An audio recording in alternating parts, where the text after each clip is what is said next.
ఆదిలాబాద్ జిల్లా వార్తల విషయానికి వస్తే సిపిఐ పార్టీ ఏర్పడి 100 సంవత్సరాలు పూర్తి చేసుకున్న సందర్భంగా జిల్లా కేంద్రంలో సిపిఐ పార్టీ ఆధ్వర్యంలో ఘనంగా శతవసంత ఉత్సవాలు నిర్వహించారు. ఈ సందర్భంగా అంబేద్కర్ చౌరస్తా నుంచి ఆదిలాబాద్ పట్టణంలోని పాత బస్టాండ్ వరకు భారీ ర్యాలీ నిర్వహించారు. పాత బస్టాండ్ వద్ద ఏర్పాటు చేసిన బహిరంగ సభలో సిపిఐ పార్టీ జెండాను ఆవిష్కరించారు.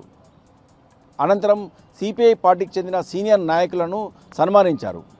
గత 100 ఏళ్లలో సిపిఐ పార్టీ ఎన్నో ప్రజా పోరాటాలు చేసిందని, ప్రజల పక్షాన నిలిచిన ఘనత సిపిఐ పార్టీకే దక్కుతుందని సందర్భంగా సిపిఐ నాయకులు పేర్కొన్నారు. ఇక మరో వార్తా విషయానికి వస్తే గత 17 రోజులుగా సమ్మెబాట చేపట్టిన సమగ్ర శిక్ష ఉద్యోగులు ఈరోజు ఇంద్రవెల్లి మండలంలోని ముత్నూరు నుంచి ఇంద్రవెల్లి మండల కేంద్రంలో ఉన్న అమరవీల స్తూపం వరకు ర్యాలీగా వచ్చి అమరవీల స్తూపం వద్ద నిరసన కార్యక్రమం చేపట్టారు. అమరవీల స్తూపానికి నివాళులర్పించి ఆందోళన చేపట్టారు.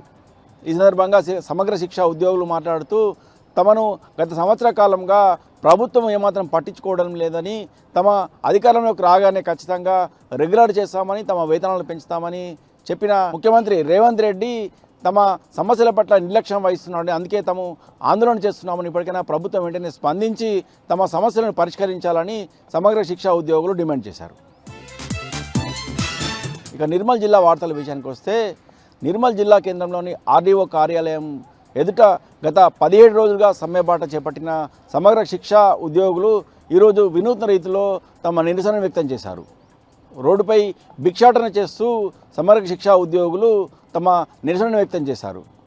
గత 17 రోజులుగా సమ్మె చేస్తున్న ప్రభుత్వము తమ సమస్యల పట్ల నిర్లక్ష్యంగా వహిస్తుందని, తాము అధికారంలోకి రాగానే తమను రెగ్యులర్ చేస్తామని, తమ వేతనాలు పెంచుతామని చెప్పిన ముఖ్యమంత్రి గత సంవత్సర కాలంగా కాలయాపన చేస్తూ తమ సమస్యల పట్ల నిర్లక్ష్యం వహిస్తున్నారని, ఇప్పటికైనా ప్రభుత్వం వెంటనే స్పందించి తమను రెగ్యులర్ చేయాలని, అలాగే తమ వేతనాలను పెంచాలని సమగ్ర శిక్ష ఉద్యోగులు డిమాండ్ చేశారు.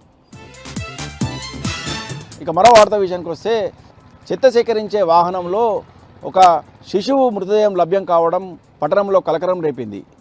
చెత్తను సేకరించే మున్సిపాలిటీకి చెందిన వాహనంలో మగ శిశువుకు సంబంధించిన మృతదేహం లభ్యమైంది.